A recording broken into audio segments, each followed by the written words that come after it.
जीवात्मा और परमात्मा का मिलन अधूरा ही क्यों रह जाता है। एक पेड़ पर दो पक्षी बैठे थे। एक ऊपर की डाल पर, दूसरा नीचे की डाल पर बैठा था।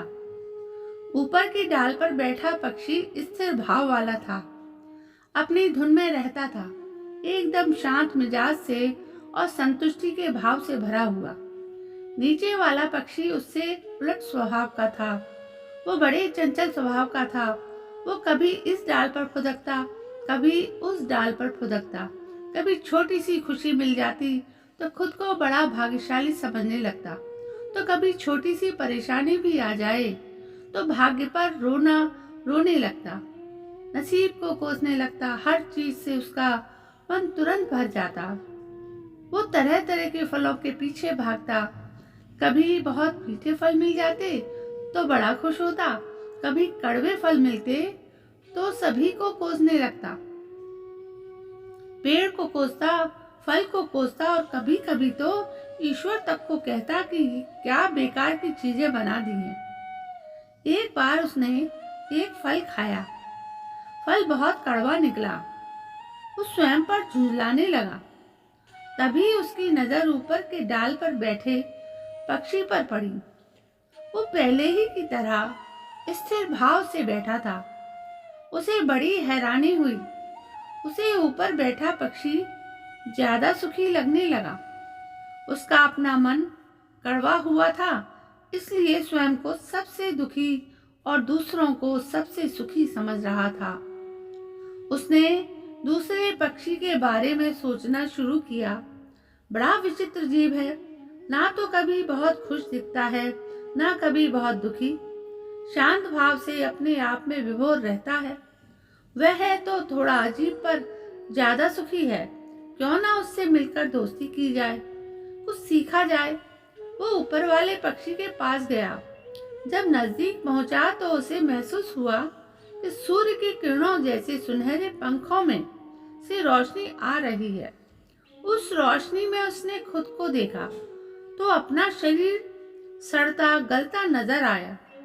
उसे ऐसा महसूस हुआ मानो वो काफी समय से थोड़ा थोड़ा करके गल रहा था, पर इस बात का उसे आभास भी नहीं हो पा रहा था।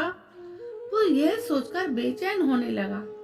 फिर उसने महसूस किया कि दूसरे पक्षी के शरीर से निकली किरणें उसे अपने में समेटकर पवित्र कर रही हैं, उसकी पीड़ा शांत कर रही हैं। यह बात तो अजीब थी, लेकिन उसे मानसिक रूप से शांति पहुंचाने लगी। उसे उस पक्षी के बारे में ज्यादा से ज्यादा जानने की उत्सुकता होने लगी। उत्सुकता जितनी बढ़ती, उसका मन उतना ही आनंदित होता। ऐसा तो उसके साथ पहली बार हो रहा था। सुनहरे पंखों वाले ऊपर की डाल पर बैठे पक्षी को परमात्मा समझिए और नीचे वाले पक्षी को जीवात्मा। जीवात्मा ही संसार के सारे सुख दुख भोग रहे हैं। जैसे उस पक्षी को कभी मीठे तो कभी कड़वे फल मिल जाते हैं। जीवात्मा ही बेचैन होती है। सुख मिले तो उद्यम मचाने लगती है और दुख का काल आया तो हिम्मत हारने लगती है।